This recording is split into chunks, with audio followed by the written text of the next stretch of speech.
So picture this. It is 8:05 p.m. The bedroom lights are finally out. The best time of day. Right, exactly. You are, tiptoeing toward the door, holding your breath, literally inches from freedom. Hmm. And then you hear this tiny voice from the dark ask, "Why do we exist?" Oh no, it's the classic unavoidable bedtime ambush. It really is. Or, I mean, in the case of the material we are diving into today, the question is, why do we sleep? Yeah, you're standing there expecting a request for, like, another glass of water, and instead you're handed this absolute existential crisis to solve in the dark. And if you've ever been in that position as a parent or a caregiver, you know that specific panic. You're exhausted yourself, and you're trying to explain the biological imperative of human consciousness to someone who, still occasionally tries to eat crayons. It's a very specific kind of tightrope walk. It really is, but that is exactly what we're dissecting for you today in this deep dive. We got our hands on this fascinating script and production guide from a channel called My Child's Neverending Questions.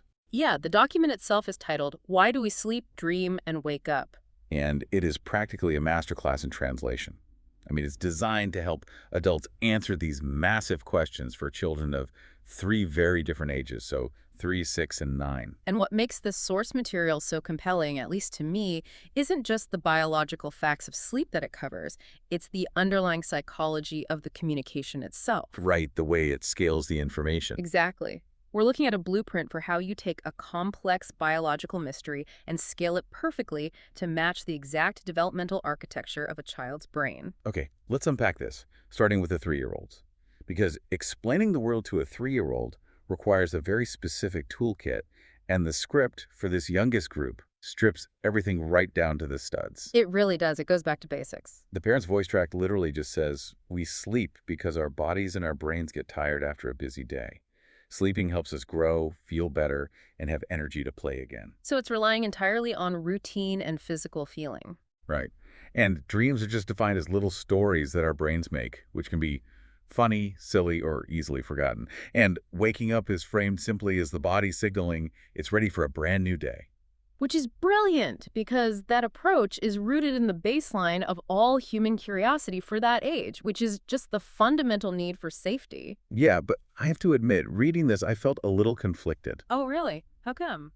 Well, I kept wondering, are we basically lying by omission here? I mean, it feels a bit like explaining how a smartphone works by just saying, "Oh, it talks to grandma," without ever mentioning cellular networks or batteries. Aren't we shortchanging their curiosity? Well, if we connect this to the bigger picture, it's not lying by omission at all. It's really just translating the truth into their native language. Oh, I see. Yeah, because for toddlers, their entire understanding of the world is purely experiential. They simply don't have the cognitive architecture to process abstract biology. So they wouldn't understand it anyway. Right. They don't know what a cell is. So telling them about cellular repair or REM cycles, it would just be noise. So the goal isn't actually a science lesson. Far from it. The primary goal at this age is emotional regulation. I mean, think about what bedtime actually represents to a 3-year-old. It's an enforced separation. Oh, wow. Yeah, the lights go out, you leave the room. Exactly. The house gets quiet. Biologically speaking, that is a vulnerable state. It can be a really scary transition for a developing nervous system. That makes so much sense. So by framing the mystery of nighttime as a safe, normal routine, just bodies resting to get energy to play again, you are addressing the emotional need hidden behind the question. Right, because the subtext isn't really, "Why do we sleep?" No, the subtext is, am I safe when I close my eyes? Oh, man. That completely reframes the interaction for me. You aren't giving a lecture, you're building a biological foundation of security. Exactly. But, kids grow up fast. And eventually, that simple, "because our bodies are tired" answer creates friction. Oh, definitely. A kindergartner is going to look right through that. Right. A 6-year-old's brain is going to demand the mechanics of how we get energy back. And the source material handles this shift so beautifully by moving from pure comfort to concrete metaphors. Yes, the 6-year-old stage is fascinating. The script for this age tells parents to describe the body as a busy little workshop. It says that all day long you think and play, and at night your body fixes tiny things and your brain sorts through everything you learned. It's just a brilliant strategy for visualizing a completely invisible process. Yeah, and the source advises using comparisons like a workshop, a library, or a tidy bedroom. Right, because what we're seeing supported here in the script is a psychological concept called the development of concrete operational thought. Wait, concrete operational thought. What does that mean in this context? So, in developmental psychology, it means the child is moving past the magical thinking of toddlerhood. They're starting to apply actual logic to the world. Okay, so they need things to make sense. Exactly. But they desperately need that logic tied to physical, concrete objects they can visualize in their minds. They need structural learning. That perfectly explains the metaphors. Uh, Honestly, when I read the part about the brain sorting memories, I immediately thought of, like, defragmenting a computer hard drive. oh, that's a great analogy. Yeah, taking all the scattered, chaotic data from the day, sorting it into neat little folders, and just making sure the system runs smoothly for tomorrow. And that analogy actually maps perfectly onto the real biology of what is happening in a 6-year-old's brain. Really? Yeah. The science of sleep, which this script is quietly translating, involves a process called synaptic homeostasis. Okay, that sounds intense. It just means that during the day, a child's brain is building millions of new synaptic connections. It gets cluttered, and at night, the brain literally sweeps away metabolic waste and trims down the unnecessary connections. Oh, wow. To make room for tomorrow. Exactly. It's actually acting like a librarian sorting the day's books. I was actually so impressed by how the script uses this sorting metaphor to explain dreams for this age group, too. It's very clever. Yeah, it tells the 6-year-old that dreams happen because the brain is still busy, mixing memories, feelings, and imagination to create stories. It just hands them a tangible framework to process their own strange experiences. And if you think about it, that normalizes the bizarre nature of the subconscious for them. Right. At 6 years old, they're starting to realize that the world operates on interconnected systems. Right.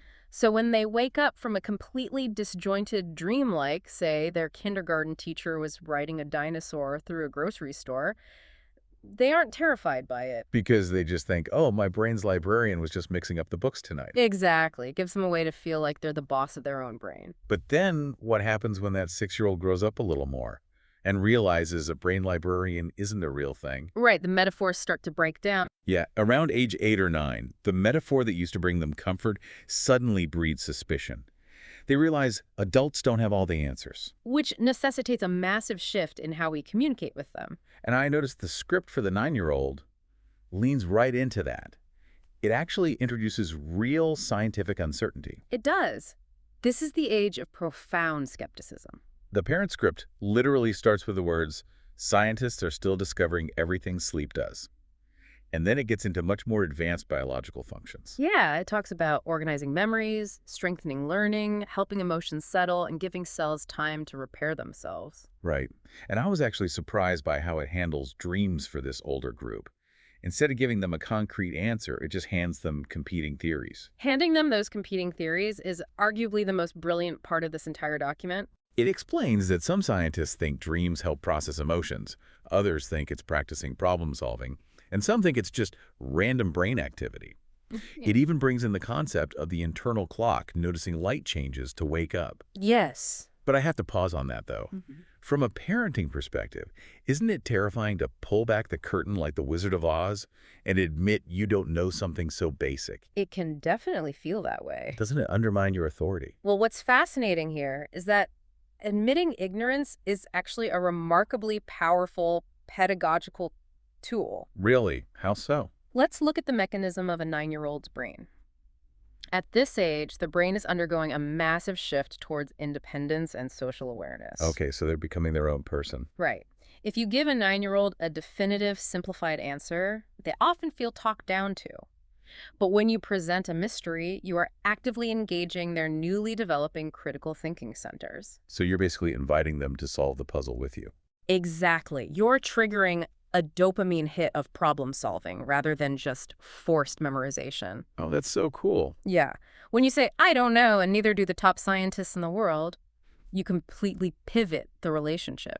You move from a strict teacher-student dynamic to being co-investigators. You aren't shutting them down with a dismissive, "because I said so." You're validating your intellect. You're essentially saying your question is so profound, the whole world is still trying to figure it out. That is incredibly empowering. Yeah, It turns a moment of vulnerability into a moment of real connection. it really does. And speaking of connection and the mechanics of communication, reading the podcast production instructions in the back of this document, oh my gosh, it is like reading a manual for the human nervous system. No, those instructions are incredible. The medium itself must become the message. Here's where it gets really interesting for me.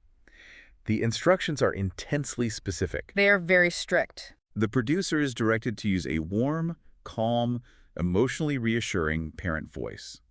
They have to speak slowly and naturally, and the script mandates adding gentle pauses after important sentences. Those pauses are so critical. And the background music has to be subtle and peaceful, keeping the narration intimate and cinematic. Plus, there's a strict ban on sounding theatrical, overly sad, or childish. That ban on theatricality is vital.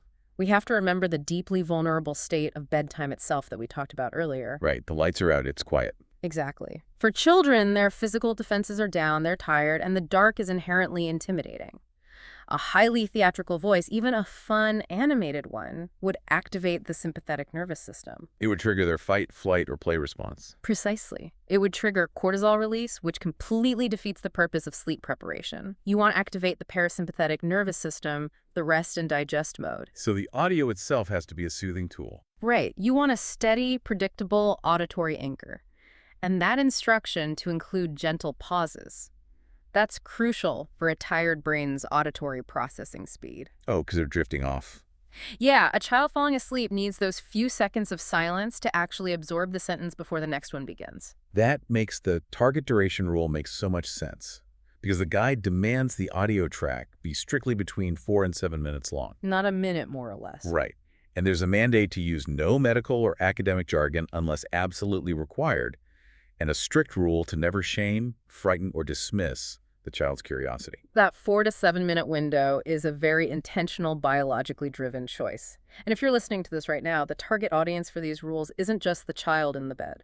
It's the adult sitting next to them. Exactly. Because the YouTube search keywords included in the package are things like gentle parenting, bedtime questions, and emotional intelligence. Yes. These exhausted parents are actively searching for a lifeline in the dark. They absolutely are. At 8:00 p.m., a parent's executive function is usually totally depleted. They're tapped out. They need a tool that regulates their own nervous system while simultaneously regulating their child's. And 4 to 7 minutes is exactly enough time to biologically soothe a child without demanding prolonged attention from a parent who just wants to go to sleep themselves. Exactly. It's a lifeline for both of them. Building on that idea of safety, there is one production rule that really stopped me in my tracks.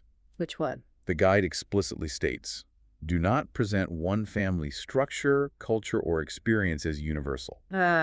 Yes. That is the architecture of reassurance at its finest. It's so thoughtful. It ensures the psychological safety net is never broken for any listener, regardless of their reality. Right, because if a child is living with grandparents or a single parent or foster parents, and they're listening to a soothing script that constantly references mom and dad. That one jarring phrase can instantly pull them out of that parasympathetic rest state. Exactly. It reminds them of their differences or potentially even their traumas. By forcing the language to remain universal, the production creates a space where absolutely every child belongs. The medium of the audio literally holds them in a safe space. It creates an auditory environment of total regulation, and it really just highlights the depth of thought required to produce content that doesn't just inform, but actually cares for the listener. It's beautiful. If we step back and look at this whole deep dive, we've gone on this incredible journey just through the lens of one single bedtime question. It's amazing how much is packed into it. We started with 3-year-olds who just need the basic experiential assurance of physical safety and the promise of a new day. Right. Then we moved to 6-year-olds who need those mental workshops and biological librarians to categorize the complex world around them. Concrete thinkers. Yes.